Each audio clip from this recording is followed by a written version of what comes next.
wanted to fill our minds with something much different than earning money. He had already told us in Matthew chapter 6 and verse 33 that we were not to seek the things of this world, but that we were to seek first off in our lives, we were to seek the kingdom of God, where God rules, where God reigns, and we were to seek His righteousness, seek ye first the kingdom of God. And He said, I'll add these things to you. I'll give you these things that you need. They had been talking about clothing. They had been talking about money. They had been talking about their health, their lives. And Jesus said, I control all of that, and I can take care of every bit of that. He speaks to them in the 24th chapter of Matthew in response to some questions that the disciples are asking Him. You will recognize this as the Passion Week, or the week that Jesus goes to the cross. And He's been up at the temple. And if we had time to read Matthew chapter 23, you would find that He had preached a fiery sermon about the Pharisees. He used that woe word over and over and over again. He called them everything from snakes to fools to hypocrites. If there's a word that you wanted to use, you could find it there. He was speaking to religious people, the very people that He came to reveal Himself to and show them that God was who He says He is, and to fulfill God's word. If you stop off with me in chapter 24, let's pick up with the question that's going on here. It says that Jesus went out and He departed from the temple. So they had been at church, basically. And His disciples came up to show Him the buildings of the temple, as if He had never seen them before. So you kind of wonder, as they talked about, look at the greatness of these walls. Look at how large these stones are. Look at the priest, and look at what we've got, I guess, kind of thing. And Jesus always has, it seems, an unusual answer to our material questions when we ask Him. And Jesus said to them in verse 2, do you not see all of these things? And I'm sure that kind of made them take a step back, because they were just saying to Jesus, do you see all of these things? And Jesus says, do you really see these things? Truly or surely, I say to you, not one stone shall be left here upon another that shall not be thrown down. And I'm sure they were saying, now wait a minute, Jesus, this stone here is 8 feet tall, it's 12 feet wide, and it's about 20 feet long, and it weighs over 40 tons, and you tell me that all of these stones are going to be thrown down. This place is going to be destroyed. And Jesus is saying to them, yes, it is. That's exactly right. In verse 3, they're getting excited at this point. Now, as He sat on the Mount of Olives, so they have thought about what Jesus has said. They've walked across the Kidron Valley. They've gotten to the Mount of Olives. And the disciples came to Him privately. They're no longer willing to have a public conversation about such a devastating event. Their minds are still trying to process how this temple could be destroyed. Everything had just gone on.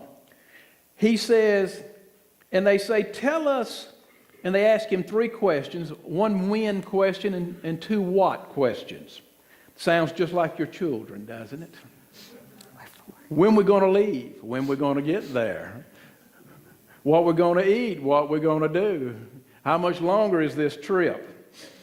Tell us, when will these things be? When is all of this going to happen? When is the temple going to be tore down? And when are the rocks going to be moved? And then they say, what will be the sign of your coming? And what will be the sign of the end of the age? We want to know the future, is what they were basically saying to Jesus. We would like to know the future. And you and I, as Christians, all through the years, we've been asking some of the very same questions that those disciples asked. I think if we could be transplanted back to Jesus' time, that you and I would be just like Peter. We would be just like Thomas. We would be just like those guys. I don't think any of us would be the super saints that would have all the right answers and all the right responses. I'm afraid that we would be just like those disciples. We would be ignorant of the things that he said. We would be curious. We would be asking the questions. If they made mistakes, we would have made the same mistakes. They're human just like us. So he begins in this 24th chapter, and he decides to tell us, to answer some of these questions for us. Now, as to when will these things take place, we get a better answer if we go over to Luke's gospel.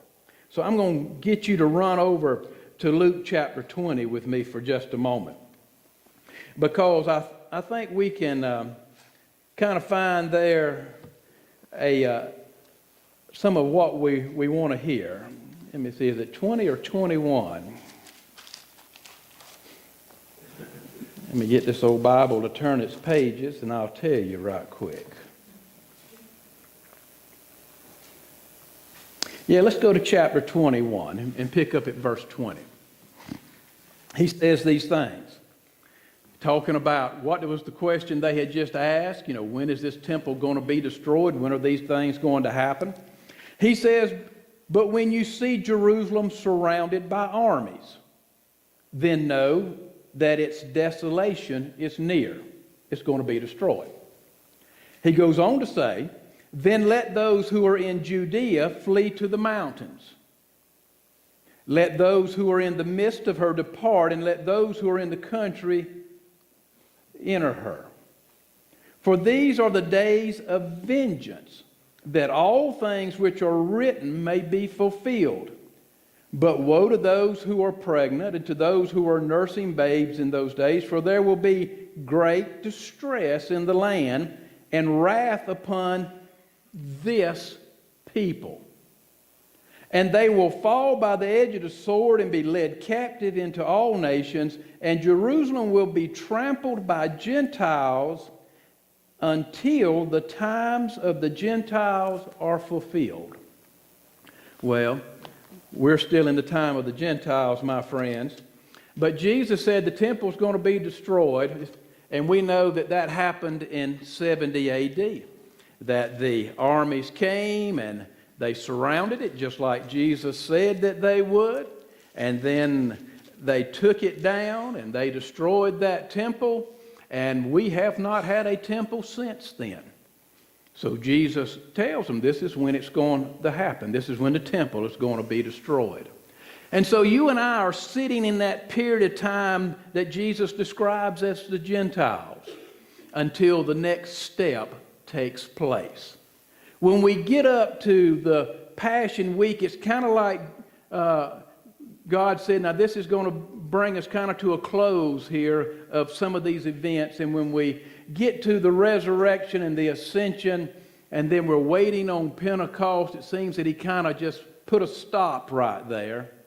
And he picked up with a whole new category known as the church and the age of the Gentiles and the age of grace. And when all of that comes to the end, he'll just kind of put it all back together and finish it out. But we'll look at that as we get deeper into this. Because I want us to pick up in the next couple of verses, back in Matthew chapter 24. Because he uses some wording here that I want us to use this morning. He uses some terminology here that I think we need to pick up and learn on. He says in verse 4, and Jesus answered and said to them, he said, I've got a little bit more to say to you. For many will come in my name, saying, I am the Christ, and will deceive many. And you will hear of wars and rumors of wars.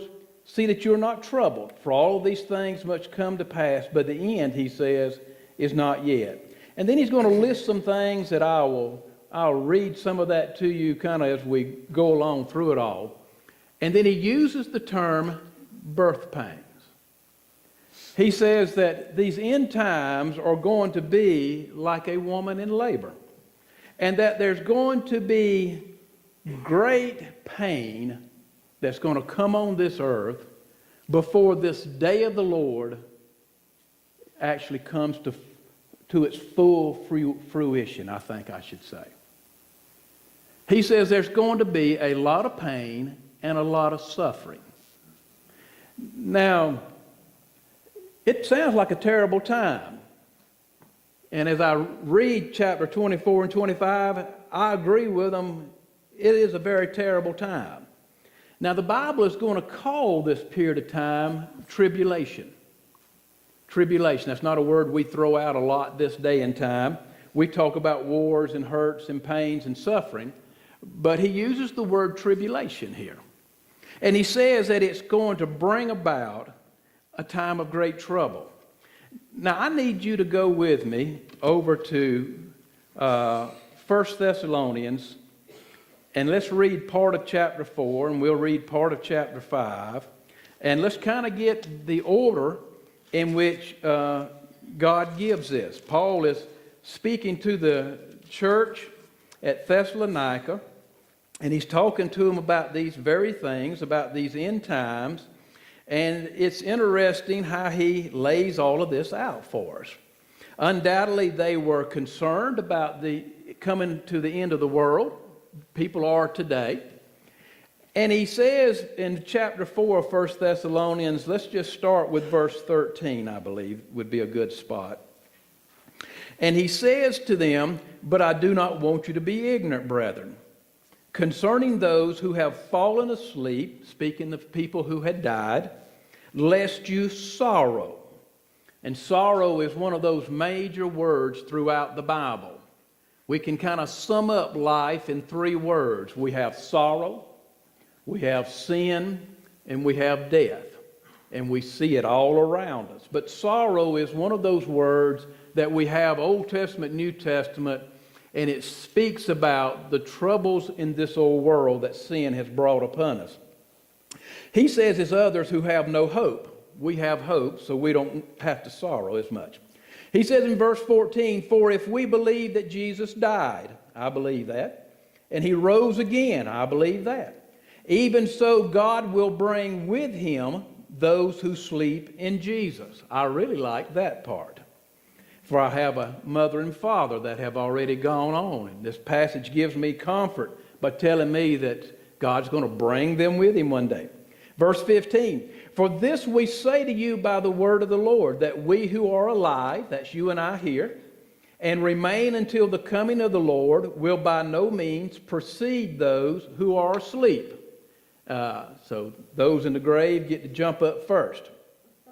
Verse 16, "For the Lord himself will descend from heaven with a shout, with the voice of an archangel, and with the trumpet of God, and the dead in Christ will rise first.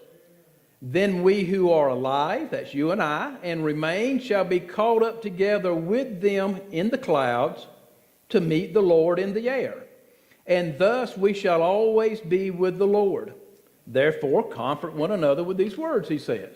Now this is the event that we know as the rapture of the church. And it comes from the Greek word which speaks of snatching something away or picking something up quickly. It's a word that's used in other places throughout the New Testament. But here it refers to you and I being caught up, speaking about the church. Let's go on with the conversation. It doesn't end right there. "But," he says, this is part of his statement, "concerning the times and the seasons, brethren, you have no need that I should write to you. For you yourselves know perfectly that the day of the Lord so comes as a thief in the night. For when they say peace and safety, then sudden destruction comes upon them, as labor pains upon a pregnant woman, and they shall not escape. But you, brethren, are not in darkness, so that this day should overtake you as a thief. You are all sons of light and sons of the day. You're not of the night, nor of the darkness." Now, Paul lays out for them that there are troublesome times, that Jesus uses those phrases in chapter 24 of Matthew, speaking of birth pains or a woman in labor. But we look at the order that he has it in. And remember, Paul is speaking to the church. He focuses on the rapture of the church, and then he speaks about the tribulation period. I don't believe that's just the way he threw it down. I believe it's in chronological order. We have the rapture of the church, and then we have tribulation that comes in. Now, when we go back to chapter 24 of Matthew, I need you to understand the church has not been birthed yet. And so what Jesus is speaking to is a Jewish community. He's just walked out of the temple, and he is speaking to Jews. We need to understand that the church, this age of the Gentiles, is just a little pocket of time that God in his great grace has set aside. The church is here to reach the Gentiles. It's here to reach the Jews. The Jews have already rejected Jesus, but it's basically for the Gentiles, for you and I. And when this bubble of time is over with, and Paul says it will end with the rapture, then God will put those time frames back together and will carry on what you and I would know as the last week that Daniel speaks about in his 70 weeks. I need you to understand that, because as we look at chapter 24, we want to translate the church and make it Israel, and we want to make Israel the church. And I need you not to do that.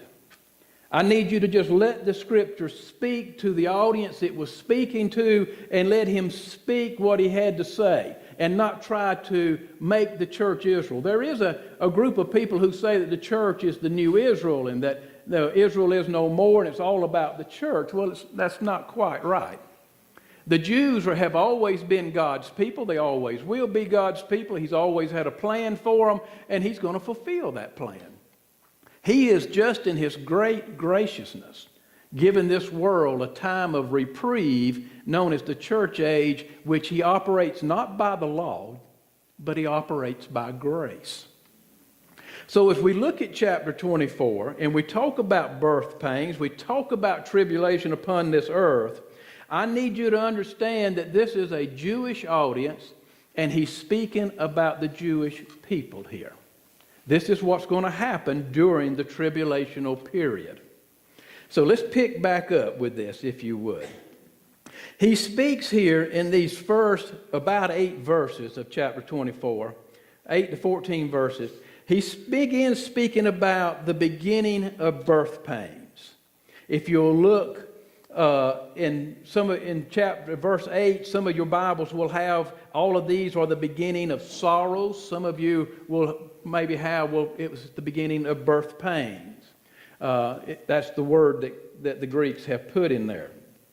So let's take a look at this first section of verses, because he's going to answer one of the what questions here. So let's go to this, if you would.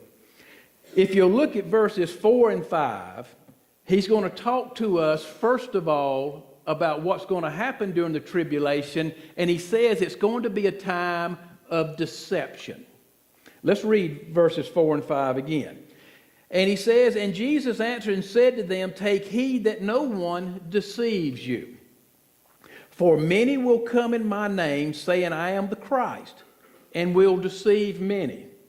Well, let's kind of lay that into the book of Revelation this morning. And if you'll flip over to the 6th chapter of Revelation, he tells us in this 6th chapter, in the first couple of verses, "Now I saw when the Lord opened one of the seals. I saw when the Lamb opened one of the seals, and I heard one of the 4 living creatures saying with a voice like thunder, Come and see. And I looked, and behold, a white horse. He who sat on it had a bow, and a crown was given to him, and he went out conquering and to conquer." He went out conquering and to conquer. My friends, this is not Jesus Christ in the 6th chapter of Revelation. If we read the entire chapter, we would see that this is the Antichrist. When God comes, God simply speaks. But here we have someone posing as the King of Kings. The word for crown is not the crown that we have referring to Jesus. It is more of a victor's crown. And he speaks to them that he had to go out and he had to conquer the kingdoms and the people that were there. The Bible is instructing us that at the beginning of the tribulational period, that there's going to be a time of peace and safety, and that he's going to be a deceiver. Remember what we read in 1 Thessalonians 5? And I know you brought your pencil this morning so you can write all of this down and go back home and reread it. He said in 1 Thessalonians 5, as he speaks to this, he said, "But concerning the times and the seasons, brethren, you have no need that I should write to you. For you yourselves know perfectly well what those days look like." Verse 3, "For when they say peace and safety, then sudden destruction comes upon them." When the church is gone and it's out of the way, I really don't think the world's going to notice a whole lot.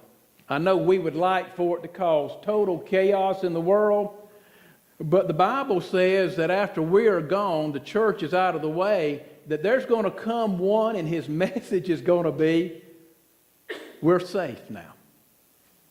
We're at peace now. We don't have those religious fanatics any longer.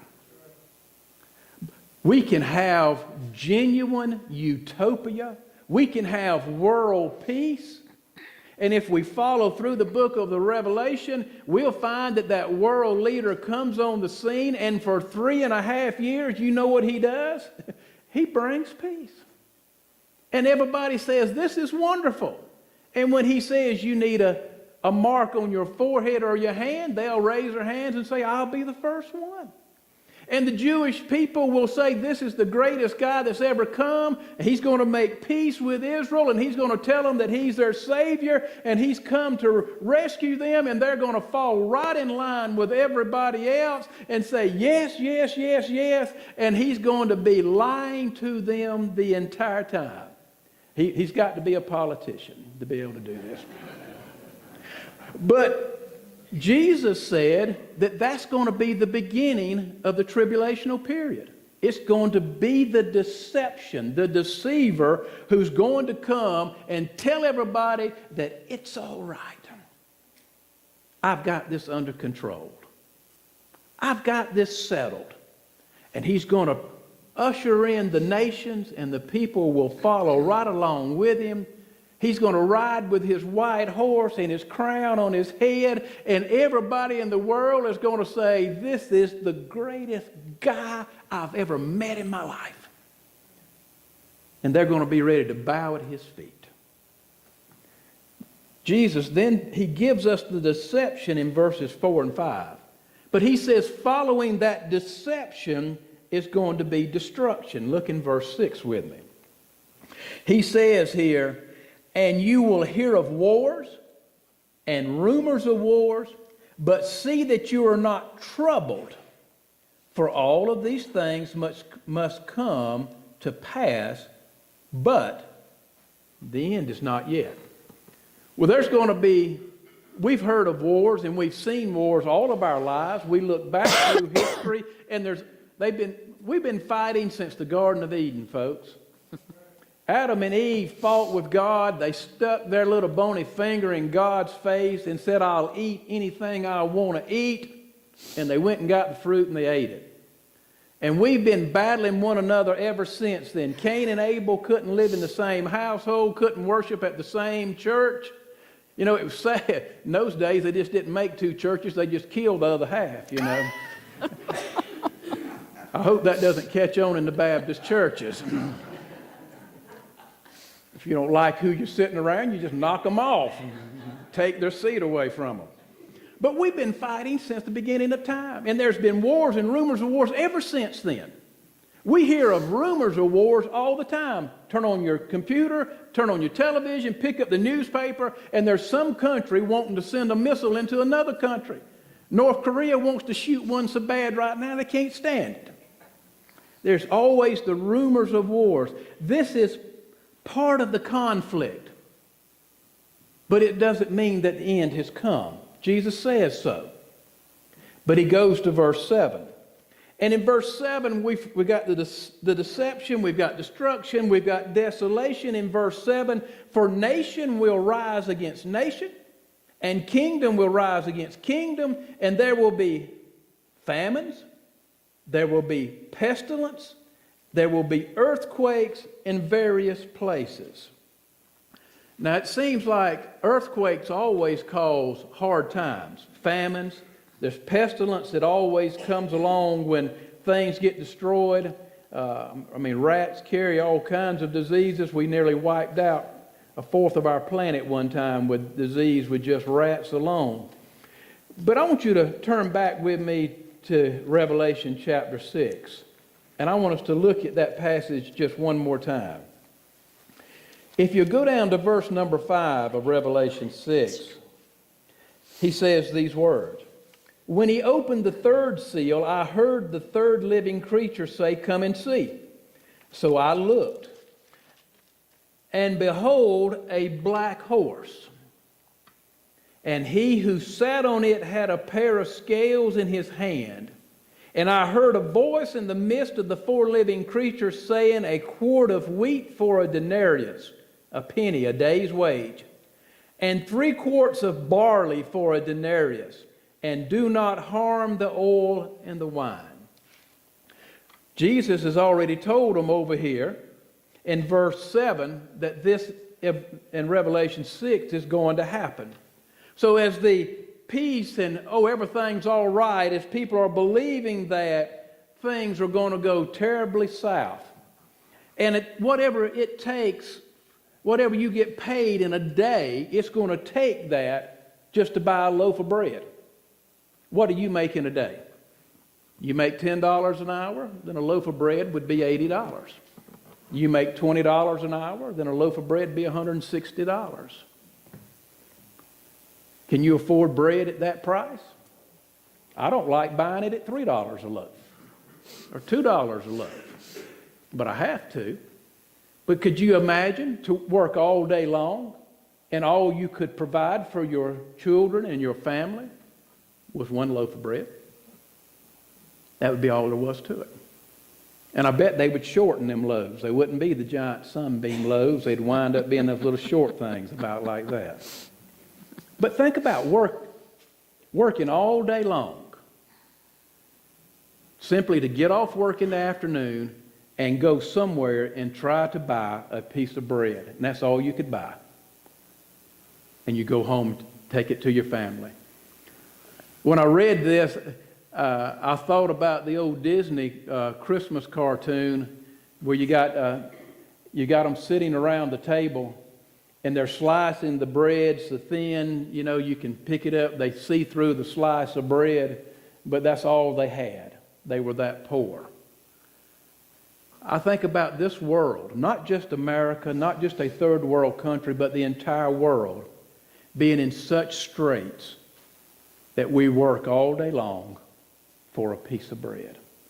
Jesus said it's going to happen. He tells us in Matthew 24:7. He tells us in Revelation 6, my friends, it's going to happen. But he doesn't end there. That would be enough. Deception, destruction, desolation. But in verse 7 and 8, he says there's going to be death. Let me reread verse 7 to you.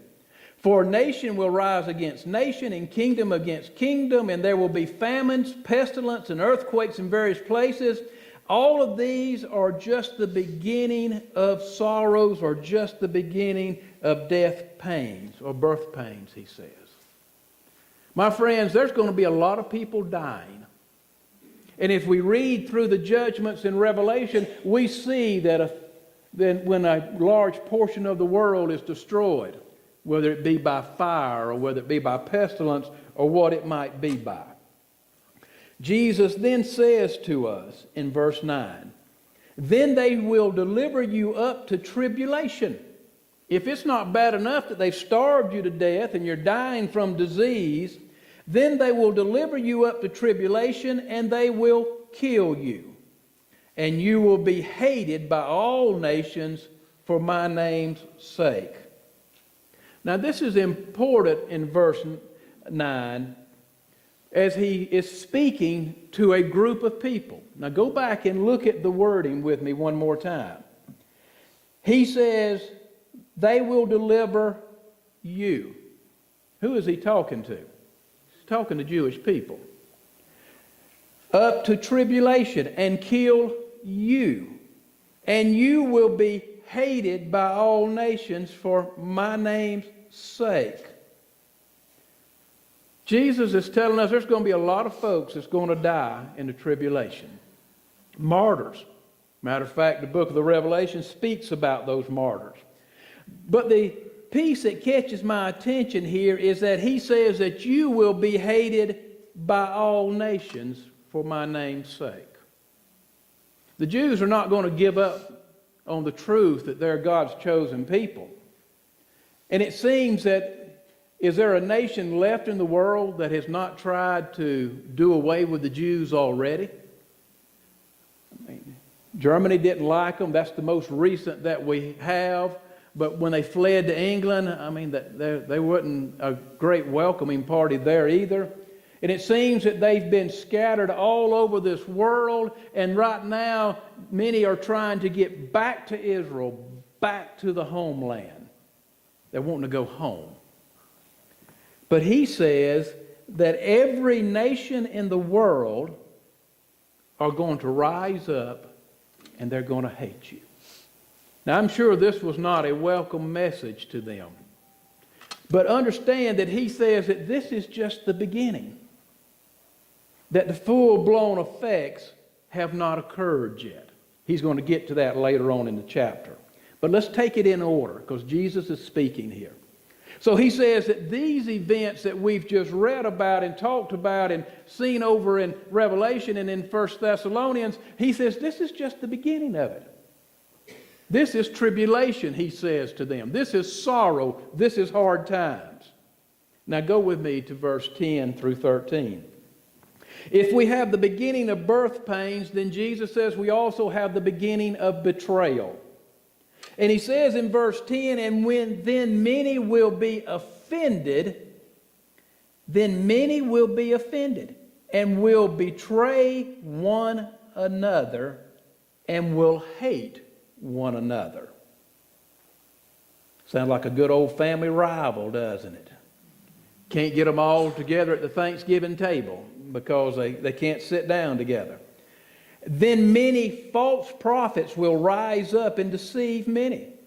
And because lawlessness will abound, the love of many will grow cold, but he who endures to the end shall be saved. He now speaks in Old Testament terms. He now speaks about lawlessness. He now speaks about enduring. You see, the church is out of the way. And we have the Jewish people that are still holding to the idea that Christ is coming again as their Savior and not as their judge. They're still looking for the first arrival. And it says that they will begin to backbite. They will begin to betray one another. They will begin to lie on one another. They will be offended. There will be many who rise up and tell them one thing and another thing. There will be great confusion. There will be people who will be sinning in enormous ways, and that the love of many will grow cold. There will be a lack of love in this old world to which we've never known before. And he says if you can believe in God and endure to the end of the 7 years, that you'll be saved. Sounds like what Abraham grew up under. Sounds like the very life that Elijah and Job had. It's the very message that John the Baptist was preaching. He was telling them to come back to God, to repent of their sins and come back. We think that we've seen betrayal in our world. We think that we've seen politician against politician, dictator against dictator, family member against family member. But Jesus says there's coming a day when there's going to be great tribulation, and he says that it's going to be a devastating thing. You won't be able to believe what the next person says. Remember, he's talking about the times, that 7 years that we're going to get into next week. He says this is the beginning.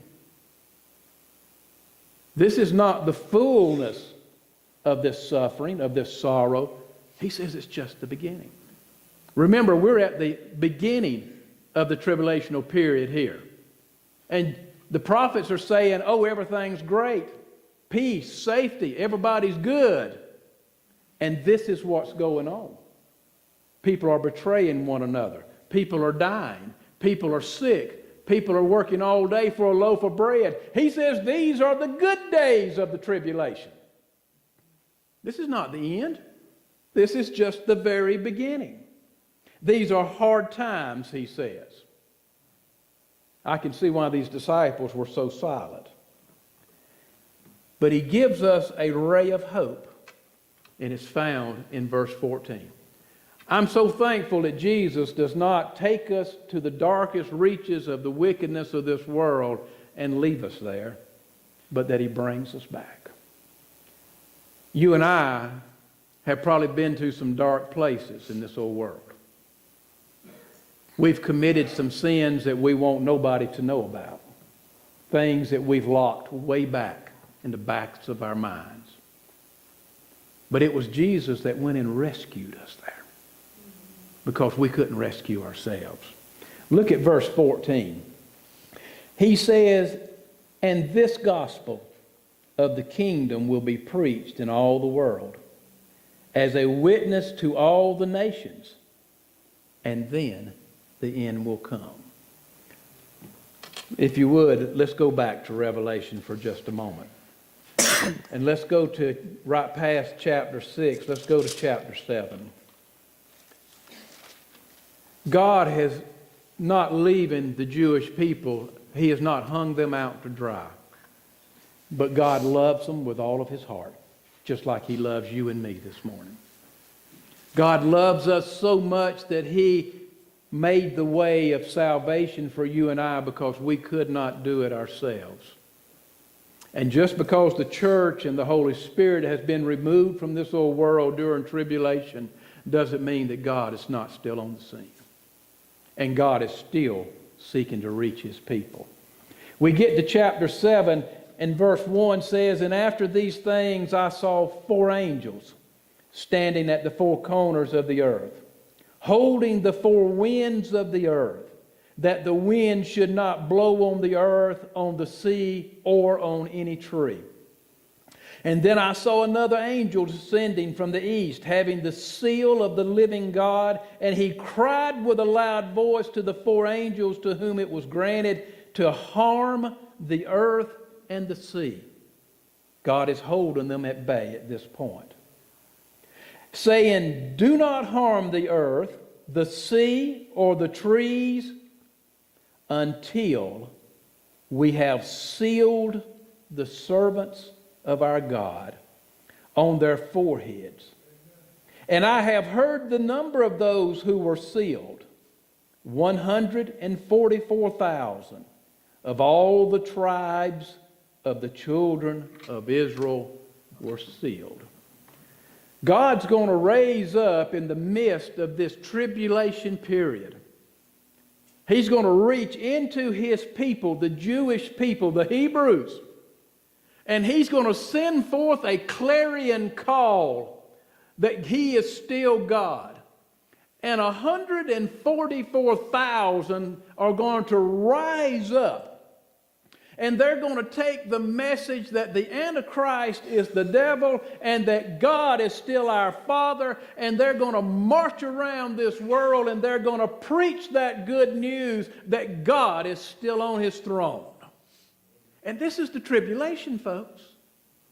And it's going to be Jews that's going to stand up. And they've been persecuted by all the nations. We've already seen that. But in the midst of their greatest persecution, they're going to rise up and say, I believe that Jehovah God is still God.